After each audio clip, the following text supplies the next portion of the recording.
Dirk Loehr is a professor of taxation and ecological economics at the Trier University of Applied Sciences, Environmental Campus, Birkenfeld, Germany. Among others, his career has included work as tax advisor, as a lecturer for a private real estate academy, as a consultant for the German International Cooperation, G12, in the land sector in Cambodia, as financial manager in a hotel group, and as a chief department manager for the Deutsche Bahn AG. Since 2006, he is a member of a public real estate assessment board. His academic work was published on land taxation and land use issues, rent-seeking economics, and environmental economics.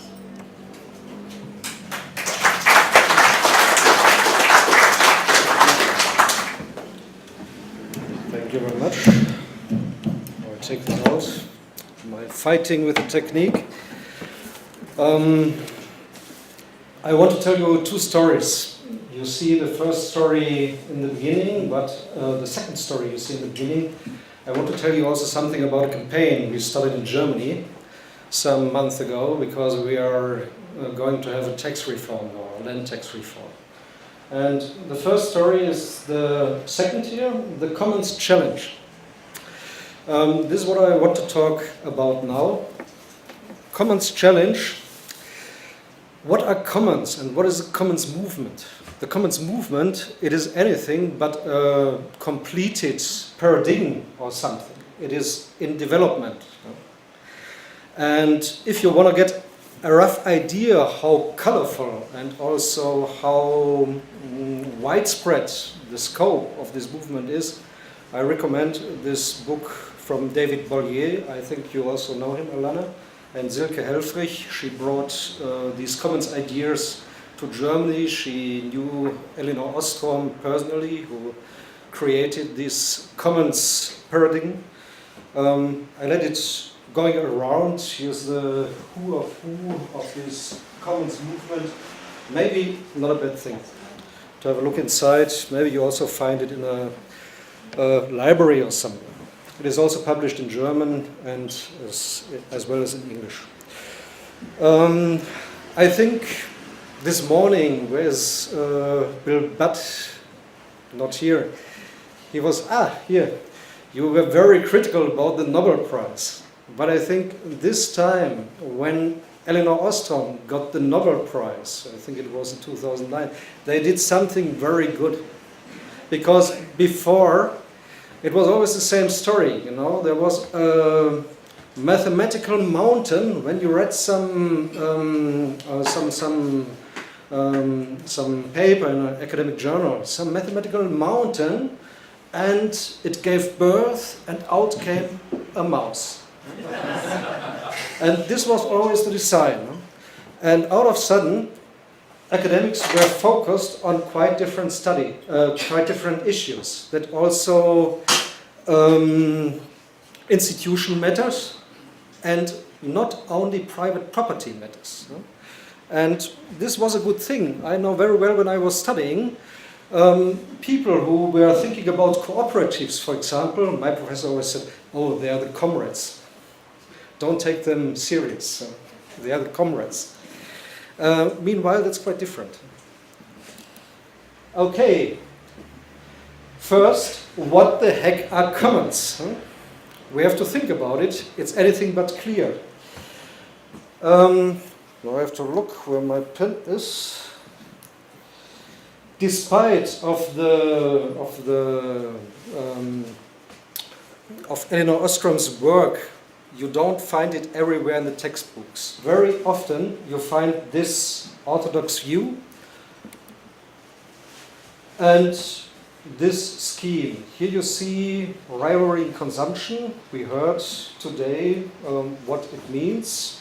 You see there are goods with high rivalry, private goods, and they also see common goods and with low rivalry, for example club goods, for example golf court or something like that, and public goods, for example, public health, and excludability. Slowly there. Excludability. Oh, well, this is not my day today. I caught a little cold. Excuse me. We are talking about this common goods, but it is how to say, an understanding that is a little bit short when you find it in the textbooks. I like this map much more. Why? Here you see, for example, a high elasticity of production and substitution. What does it mean? It is, it is very difficult to produce or to substitute, for example, land and other assets similar like land. It is very easy to substitute or to reproduce, for example, machines or other goods. If you want to know what is low elasticity of production and substitution, then the prototype is land. And if you want to know what is high elasticity of production and substitution, then the prototype is capital. Since Henry George, we know it is not the same. Clark said it's the same, and the neoclassicals say it's the same, but it's not the same. And for example, when you are listening to Silke Helferich, she's always telling the same story, and I think this is a very good story. She says, when you are looking on all these assets, it's not a matter of how to say, it's anything but natural that land is private property. In former times, it was another good. It was free available. You also can organize it as state property, and you can organize it as common property. This means you have a lot of possibilities to organize the property rights regime on such things as land, but also on such things as machines, on cars, and other assets. When you're looking at the economists, they are primarily focusing on this here, on the open access. And they are making a big confusion. And this confusion goes back to Hardin. It was his mistake because he confused commons and open access. He was talking about commons, but he didn't mean commons, he meant open access. So he was talking about what is the consequence if there's, for example, a grassland and there are farmers and they're sending their cattle on the grasslands. And they see, oh, there's overuse, shall I take my cow away? If I see, okay, the neighbor puts his cow on the grassland, when I take my cow away, I don't save the grassland and I give damage to myself. So I do what's my individual rationality, and I know if everybody is acting like this, the common grassland will be destroyed, will be overused, but nonetheless, I will do so. That's the problem we have here. Here we have a similar problem, but the other way around. Here is not produced enough. For example, knowledge. If I don't get a proper reward when I invent something, if I, for example, I have a lot of efforts, but other people come, steal my idea and commercialize it, then maybe I'm discouraged. I don't do it anymore. So here we have overuse, and here in this field we don't have enough production. So what's the answer maybe this is also important. In this field, when you're looking here, land, this is the field where we can get rent. Why? Because here we have excludability. Private property, here you have the maximum of excludability. Common property, you don't have as much. State property, it depends. Open access, you don't have any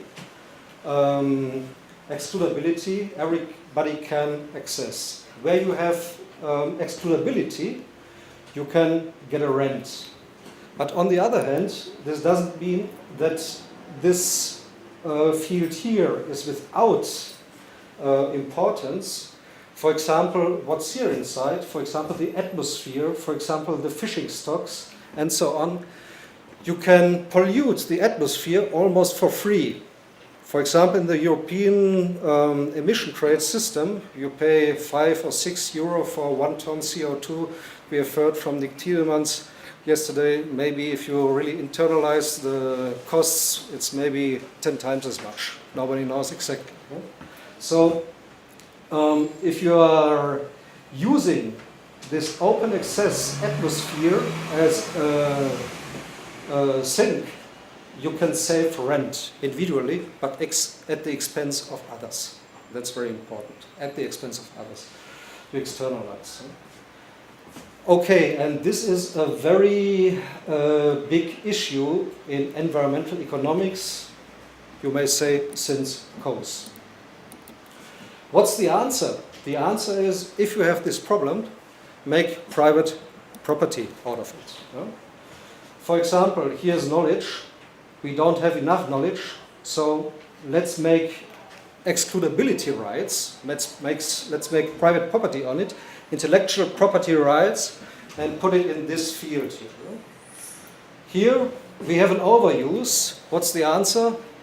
Let's make private property rights and put them in this field. And then we treat machines as land. We say both is the same, and say, okay, if the market economy works here with the machines, it must also work here with land. I know somebody also coming from Trier, where I'm coming from. His name is Karl Marx. He said the same, but the other way around. He said, if the market doesn't work here with land, it also cannot work here with the machines. It was a mistake. I think today they do the same mistake, but the other way around.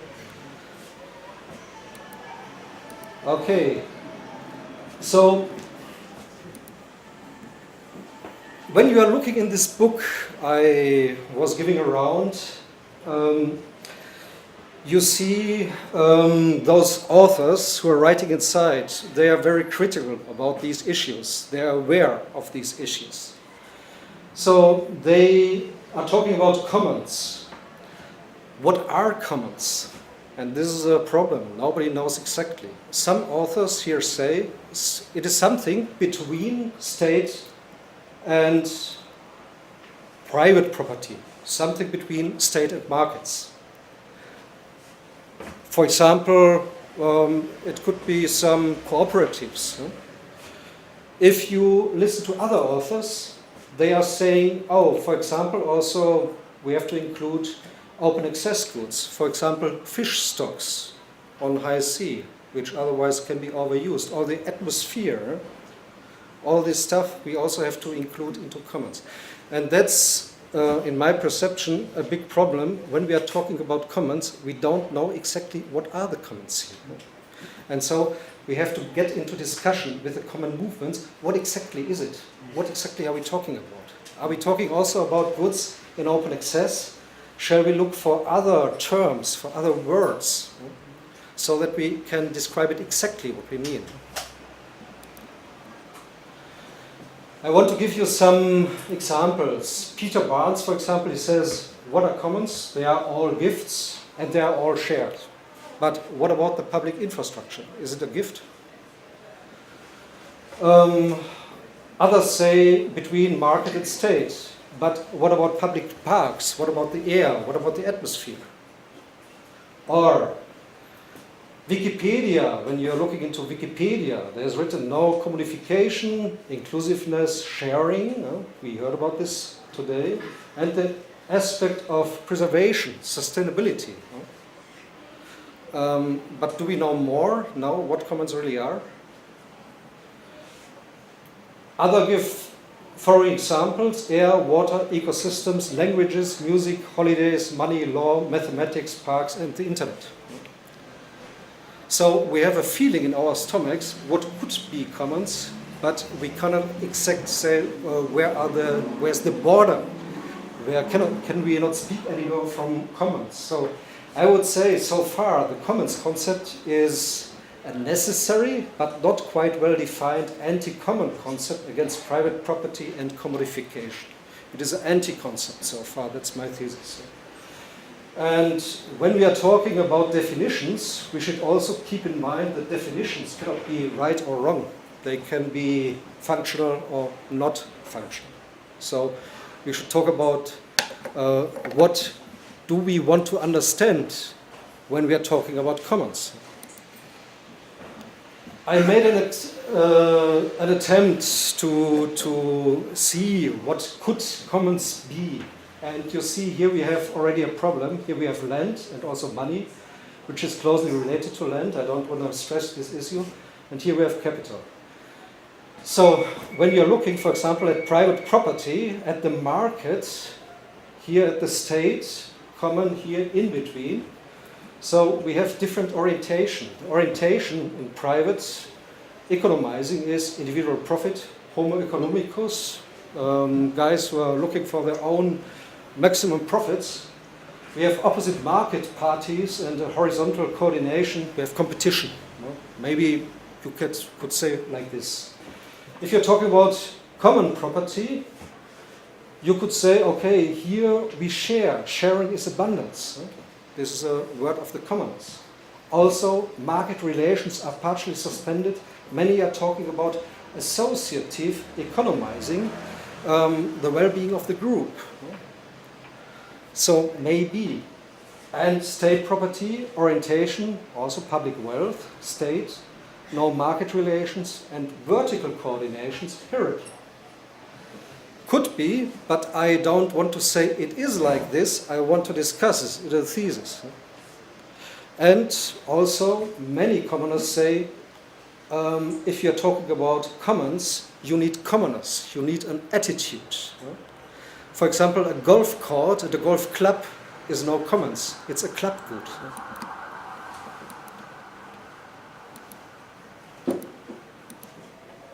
Okay. You see, I have more questions than answers, but my appeal is to think about it. What are we talking about? On the other hand, it's a merit of the common movement to see that something is going wrong and to put the finger on it. For example, why are commons necessary? They are necessary, for example, because it's much better that people like you are collecting, are coming together, and they are doing something because they want to do, that the state is saying you have to do, you have to do, you have to do that. Subsidiarity. We very often have high social benefits, also low individual economic performance. Also thinking about many alternative energies. You have the problem of social resilience. Very often these common initiatives, they are strengthening the resilience of the social system. Also a thing with high external effects. So commons, what could be commons, they are certainly very useful and we have to protect them. But how? And here I disagree a little bit with Nikolaus Tiedemann. I appreciate very much what you are writing, what you are doing, but I think here you need really planning and you need to create a space, a protection room that commons can develop. You cannot guarantee that they develop, but you need to create protection room. For example, here I have something like this. These are Indian people in Panama, and if you allow those who have the higher willingness to pay to take the land, then you have a problem. Then they don't exist anymore. Here I have another example of commons from Cambodia, where I was several years as a consultant for GIZ. They simply take it because they are powerful. Then they burn the fields, they burn the houses, and they kick off the people. And the commons, the former commons, are enclosed. You have to protect them. You have to put a fence around and to protect them against the powerful economizers. Otherwise, you don't get diversity in society. Here also, you have, these all have been commons. These have been grabbed due to the land rent by agribusiness companies, and these commons have been taken by small farmers who have been expelled and had to go into the jungle and now doing burn down the forest and doing a little bit agriculture for 1 year, and then the land is not good anymore, then they have to continue. Okay, as I told you, I have more questions than answers. what we don't know. What exactly are the commons? How to differentiate against club goods? Do also rent-seeking commons exist? So is it possible that commoners also get a rent, take a rent, and divide them among each other at the expense of others? Is this also possible? What is the scope of the different commons? Local, regional, global? Are all the commons to be administered globally, or are they also local commons and regional commons? How to define? And this is the question for the regime, to define regimes in order to administer and to protect commons without providing them a rent and a value capture privilege. And finally, also, how to put into the mind of the people that land rents are commons or should be commons. This is also a task. And when we are talking about taking the rents, skimming off the rents, which rents are we taking? Okay, we all agree about if there's profit-oriented business and they are producing rents, we can take it away, no problem. But what about if we have non-profit oriented associative economizing? Shall we also take away the rent? How shall we do? I have some ideas how to do, but I only want to tell you this problem. We have other things, for example, culture, science, other spheres of society, which would be maybe also counted to the commons, but they don't produce any rents. It's the other way around. They need public revenues. They need subsidies. And we have the state, of course. He also can get rents, but you are very familiar with it. Maybe no satisfying answers for you, but I wanted to tip you a little bit to think about these problems and not always talking easily about commons, but also thinking about what are we just talking about, and maybe to get in a discussion with the commoners to develop the whole paradigm, because I think it's a very useful paradigm, and we have to contribute something inside. Now I take 2 minutes, if it's allowed, to tell you this campaign, about this campaign we are just launching in Germany. In Germany, you know, we have has nothing to do with commons. It's a separate story, but I use the chance to stand here to tell you something about it. In Germany, we have a quite crazy tax system. You know, Germany generally is crazy with the taxes. I'm tax advisor. When you're watching the world taxation literature, 70% is about German taxation. It's incredible.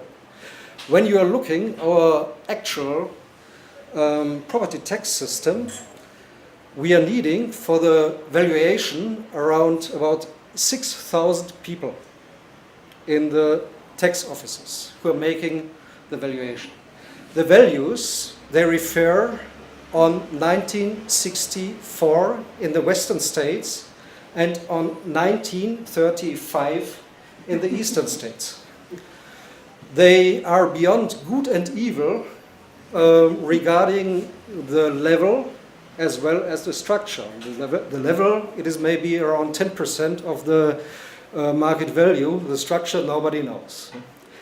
So everybody is waiting that some court says, okay, that's against the Constitution. This is unconstitutional. And some courts have said this already, and they are waiting only for a confirmation of the highest courts, of the constitutional courts. It will come. The question is when.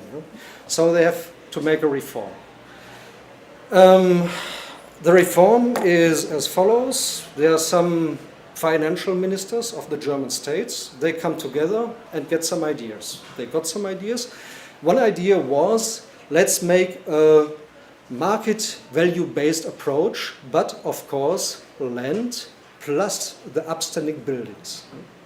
You know what this is, and by the way, it costs several 200 billion euro to do it the first time. The other thing is to make tax base which doesn't consider the values at all, but of course also buildings and land, but without value, only looking at the area. And the third proposal was a mixture. So there have been some guys, some mayors who are a little bit bright in their brains, and also a natural protection organization, the biggest in Germany, who said, oh, this is not very good if we punish the people when they are using the land efficiently. You know? So we are pushing, we are supporting suburbanization and all these things. So we found together and launched a campaign, some mayors, this natural protection organization, NABU, also me, and launched this campaign. Meanwhile, we have supporters, very well-known, powerful supporters. The second big environmental protection organization is also supporting this. The Tenants Association is supporting it, and many, planners associations and other smaller environmental associations, also environmental tax associations, are also supporting it. So what we wanted to have is that they take into account, at least, to think about a land taxation. That they also make some model calculations, what are the impacts, because they did the same also with the other models. So meanwhile, we have at least some success. 2 German states are supporting what we want to have. This is on the one hand Baden-Württemberg in the southwest. They have a red-green government. On the other hand, we have Hessen, there's Frankfurt for example, which has a conservative liberal government. So from very different political spectrum we get support now. Also our mayors, they are from conservative until green, also from the whole political spectrum. And so we hope that we get more people who understand us, who support this campaign, but it's very difficult, particularly the mayors. They don't want to show what they are thinking, and they are very hesitating to give some support. Also politicians, very hesitating. But on the other hand, I think such a campaign is a very good method in order to push such an issue. So if you know somebody who lives in Germany, please tell him he has to sign this to support. I told Alana I would be very happy if also the IU as an organization would register this campaign, because it would be a very big support for us. Okay, thank you very much.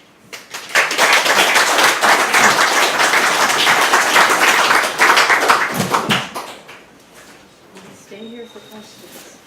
Okay. Stay here. I'll stay here. Okay, questions for Dr. Loehr? Just on the German tax reform, would the eventual reform be federal, or could you have a possibility of different system in different states? If you did, you'd have a possibility of an interesting experiment in different regimes in different states. Yeah, this is a very good question, but we purposely wanted to keep it out of this campaign. Personally, when I'm writing something or when I'm on a stage, I'm always saying it would be very good if the different states could make their own tax. Why?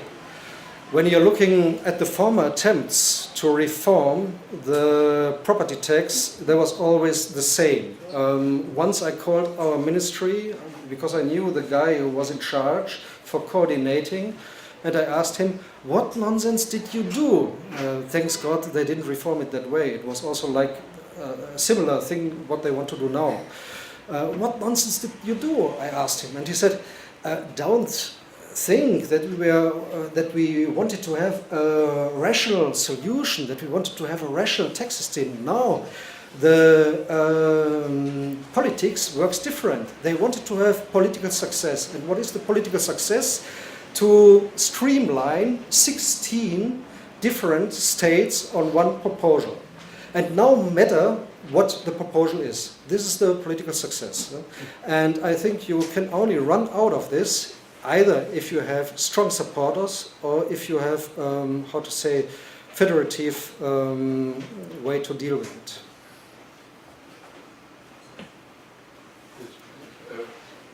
What does your constitution say about this? You mentioned it, but I wasn't sure how it linked in with the... About what exactly? About this negotiations that are going on for land tax. The constitution, probably it says it is unconstitutional because we have the equality principle, and the equality principle also means that you cannot, how to say, that you cannot arbitrarily treat two persons, two landowners or property owners quite different. And this is done now. So everybody agrees that this is quite unconstitutional. Regarding the question of whether the states should do it alone or not, my personal attitude is that it is also unconstitutional to have a federal taxation. Why? Because in our constitution there's a small sentence which says that you only have to do this if there's a necessity to have a federal arrangement. If there's no necessity, you don't have to have it. And so, but it's my opinion, other lawyers don't have the same opinion. Gary? Yeah, I'm not sure I understood you correctly. There was one point that I didn't quite catch where you were suggesting about information should become excludable and become private property, and that's what we do now with patents. Yeah. And I think that's a big mistake.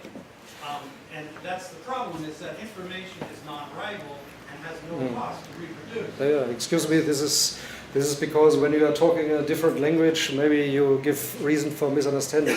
Of course, I think patents, for example, they are nothing else than a copy of the system we have with land.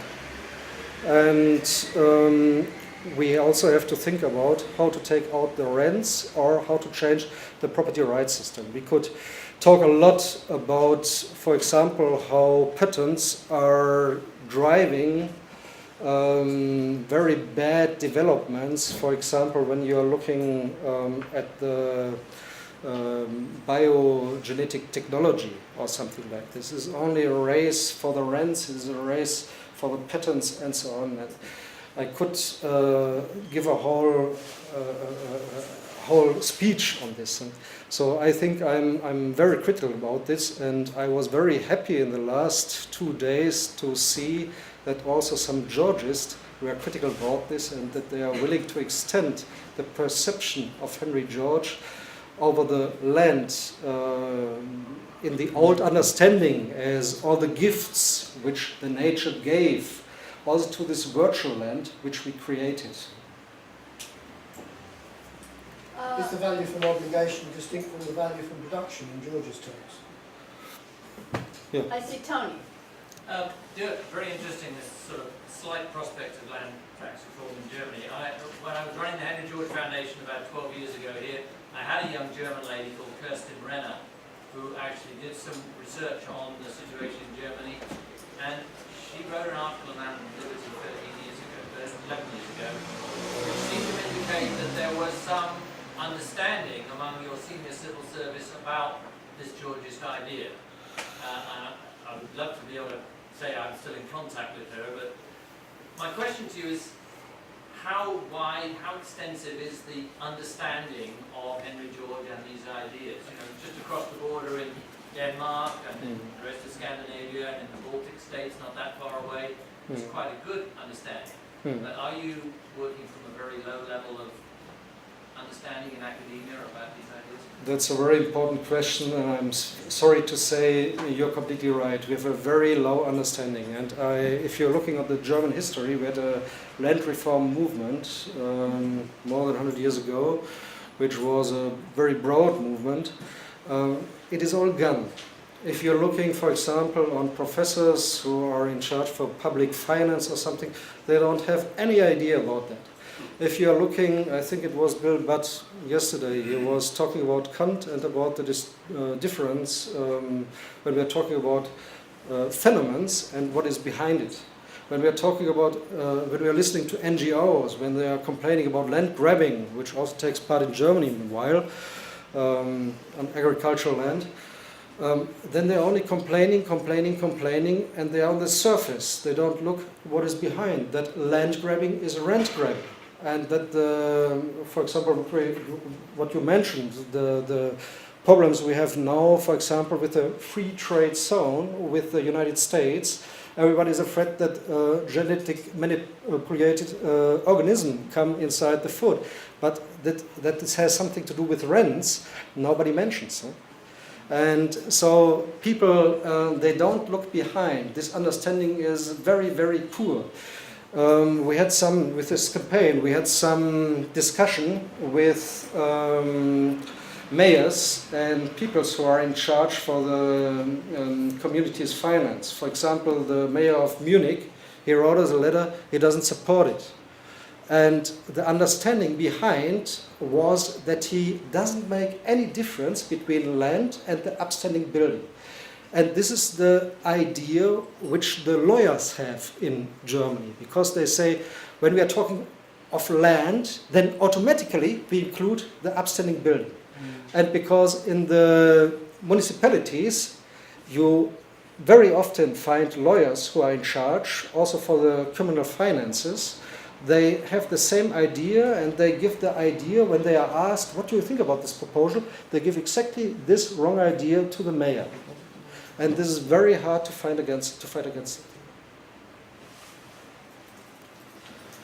Let's see, Gary and Carol have both spoken. Does So we anybody? didn't get to ask you any questions before, because you were part of this discussion, right? No, I wasn't. No? The Rota was. Okay. That's me later. I think we're about ready to close. Carol, can it be quick, please? Yes, there are two points. Hmm? On your first slide, you have the abbreviation PG, pure PG, and I don't know what it was. Public goods. Public good, oh, sorry. Public Okay, good, right, yeah. okay. Yeah. Right. I just want to say quickly though, I do have a friend in Germany, I have two actually, and he lives in Baden-Württemberg and is engaged in politics, and so I definitely will be emailing him about this. Okay, then contact us. Introduce me. Thank you. Okay, thank you very much. Okay.